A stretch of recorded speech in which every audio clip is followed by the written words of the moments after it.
సమ్మక్క సారలమ్మల మహాజాతర నేపథ్యంలో తెలంగాణ రాష్ట్ర ప్రభుత్వం అత్యంత ప్రతిష్టాత్మకంగా పునరుద్ధరణ పనులు చేపట్టింది. అయితే ఇవెందుకు వివాదాస్పదమవుతున్నాయి? ఈ పునరుద్ధరణ పనుల్లో అనేక సందేహాలు, ప్రశ్నలు ఎందుకు వస్తున్నట్లు? ఆదివాసీ సంస్కృతి సంప్రదాయాలు, ఆచార వ్యవహారాలు, పూజా విధానం, ఆధ్యాత్మిక చింతన, జీవన విధానం, వారి గొట్టు గోత్రాలకు స్థూలంగా కోయల చారిత్రక వారసత్వ పునరుజ్జీవానికి ప్రతీకగా పునరుద్ధరిస్తున్న ఈ పనుల్ని ఉద్దేశపూర్వకంగా వివాదం చేస్తున్నారు అనే విమర్శలున్నాయి. ఈ విమర్శల్లో పాక్షికంగా నిజమున్నప్పటికీ ఈ పరిస్థితి ఉత్పన్నమవడానికి కారణమెవరు? అన్నిటి ఆధిపత్య సంస్కృతి తన పట్టును బిగుస్తున్న ఈ ఆధునిక కాలంలో తెలంగాణ రాష్ట్ర ప్రభుత్వం సాహసోపేతంగా మేడారం పునరుద్ధరణ పనులు చేపట్టింది. గత ప్రభుత్వాలకు భిన్నంగా ఎంతో ఉదార స్వభావంతో, విశాల భావనతో ఆదివాసీ సంస్కృతికి, ముఖ్యంగా కోయల వారసత్వ సంపదకు ప్రతీకగా ఈ పనుల్ని తీర్చిదిద్దేందుకు సంకల్పించడం సాధారణ అంశం కాదు. ఈ పునరుద్ధరణ పనులపై కొందరు భిన్నాభిప్రాయాలు వ్యక్తం చేస్తున్న మాట వాస్తవం. ఇందులో కొందరు వ్యక్తం చేసే భిన్నాభిప్రాయాలు నిజాయితీతో కూడుకొనున్నాయి. మరికొందరు ఈ పునరుద్ధరణను వివాదాస్పదం చేస్తున్నారు అనే ఆరోపణలు ఉన్నాయి. తమ రాజకీయ లాభాపేక్షతో కొందరు ఈ ప్రయత్నం చేస్తే చెయ్యొచ్చేమో, కానీ ఈ వివాదాలకు ఇవే కారణాలు అని భావించి వ్యక్తమవుతున్న అభిప్రాయాల్ని కొట్టిపారేయడం మాత్రం సముచితమైంది కాదు అనే చెప్పాలి. ఎవరు ఏ ఉద్దేశంతో, ఇంకా సూటిగా చెప్పాలంటే కొందరు కుట్రపూరిత ఆలోచనతో వివాదం సృష్టిస్తున్నారు అనుకున్నా, మరికొందరు వ్యక్తం చేస్తున్నా, భావించినా, ఇంకొందరి ప్రశ్నలకు సముచితమైన సమాధానం అవసరమేనన్న అభిప్రాయం కలిగినా వీటన్నింటికీ సరైన సమాధానం చెప్పాల్సిన బాధ్యత రాష్ట్ర ప్రభుత్వం పైనే ఉంది. ఈ పనిని సక్రమంగా, సరైన పద్ధతిలో, అవసరమైన రీతిలో అమలు చేయకపోవడం వల్ల ప్రభుత్వం, ముఖ్యంగా సీఎం రేవంత్ రెడ్డి ఎంత విశాల ప్రాతిపదికన ఈ పనుల్ని అనుమతించారో అంతే విశాలత్వంలో తాము అమలు చేస్తున్న విధానాన్ని పారదర్శకంగా ప్రజల ముందు ప్రదర్శించాల్సిందే. మరి ముఖ్యంగా కొనసాగుతున్న పునరుద్ధరణపై తాము నిర్దేశించుకున్న పనికి ఆధారాల్ని ప్రదర్శిస్తే ఇలాంటి కాంట్రవర్సీకి అవకాశం లభించేదే కాదు. ఇక్కడే సర్కార్ పప్పులో కాలేసింది. ఫలితంగా అనవసర విమర్శలకు, అనవసరమైన అనుమానాలకు సరైన నివృత్తి లభించలేదు. పైగా సమస్య పెద్దదిగా మారి చర్చనీయాంశంగా మారింది. దీంతో సర్కార్ విశాల దృక్పథం, మంచి ఆలోచనతో చేపట్టిన మేడారం పునరుద్ధరణ పనుల నుంచి ఆశించిన స్థాయిలో ఫలితాన్ని పూర్తిగా పొందలేకపోతోంది. అయితే అసలు వివాదంగా మారుతోన్న ప్రధాన అంశాలేంటి? తెలంగాణ ప్రభుత్వం దాదాపు 251 కోట్ల వ్యయంతో ఈసారి మేడారం జాతర నిర్వహిస్తోంది. ఇందులో దాదాపు 101 కోట్లు మేడారం గద్దెల ప్రాంగణం పునరుద్ధరణ కోసం ఖర్చు చేస్తున్నట్లుగా తాజాగా ప్రకటించారు. ఈ పునరుద్ధరణలో వివాదాస్పదమవుతున్నా లేదా ప్రశ్నిస్తోన్నా, అనుమానం వ్యక్తమవుతున్న ముఖ్యాంశాలు ఒకసారి పరిశీలిస్తే, మొదటిది మేడారంలో గద్దెల ప్రాంగణంలో శాశ్వత కట్టడాల నిర్మాణం. అంటే రాతి ప్రాకార నిర్మాణం చేపట్టడం సరైందేనా? సహజ సిద్ధంగా ఉండే వాటి చుట్టూ కొత్తగా శాశ్వత నిర్మాణాలు చేపట్టడం సరైందేనా?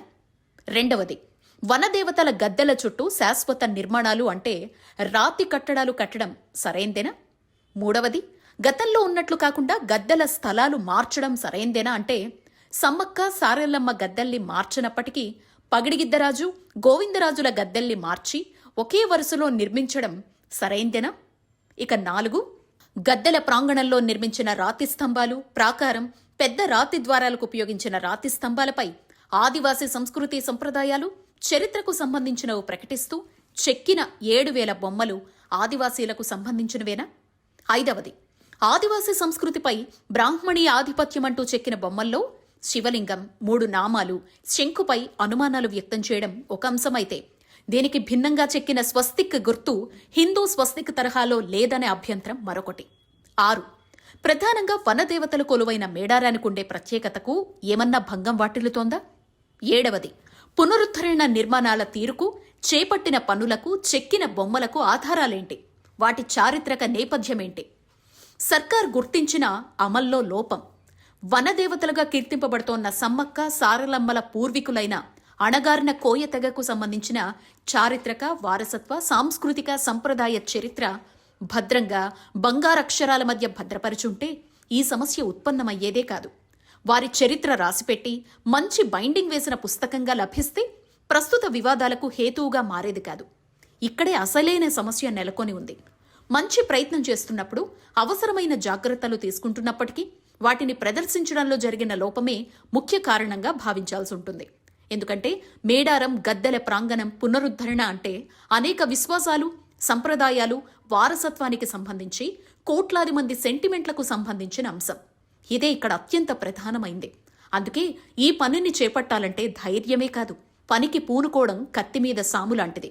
ఈ అంశాన్ని ప్రభుత్వం గుర్తించినప్పటికీ దాన్ని అమలు చేయడంలో జరిగిన విధానపరమైన లోపమే తాజా వివాదాలకు కారణంగా భావించాల్సి ఉంటుంది.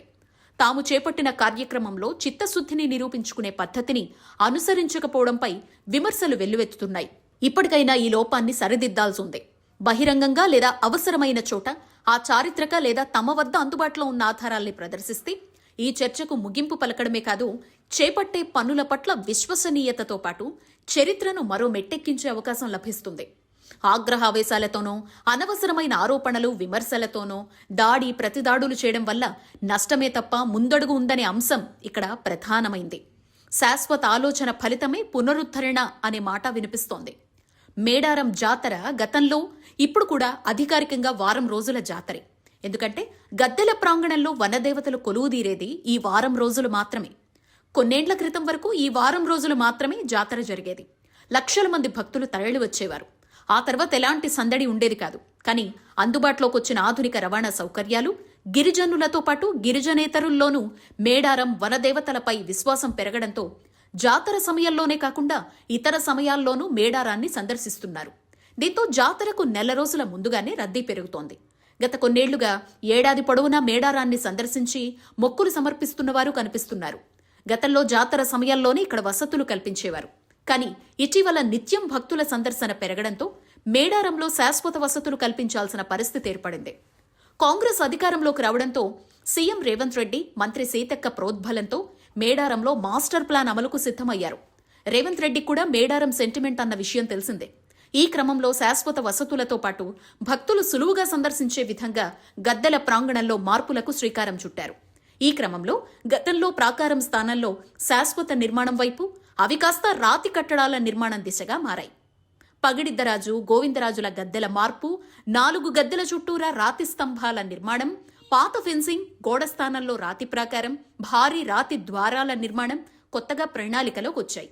ఎలాగో రాతి నిర్మాణాలు చేస్తున్నారు కాబట్టి వాటిపై ఆదివాసీలు అంటే సమ్మక్క, సారలమ్మల వారసత్వంగా ప్రాతినిధ్యం వహిస్తోన్న కోయల చారిత్రక, ఆధ్యాత్మిక జీవన విధానాన్ని చాటి చెప్పే బొమ్మలు చెక్కేందుకు నిర్ణయించారు. ఈ ప్రణాళిక అమలు కోసం ముందస్తు కసరత్తు బాగానే చేపట్టారు. పూర్తి సెంటిమెంట్, సంప్రదాయంతో కూడుకున్న అంశం కాబట్టి అనేక సమావేశాల అనంతరం తుది ప్రణాళిక రూపొందించారు. ఈ అంశంలో ప్రభుత్వం తగిన జాగ్రత్తలు తీసుకుంది.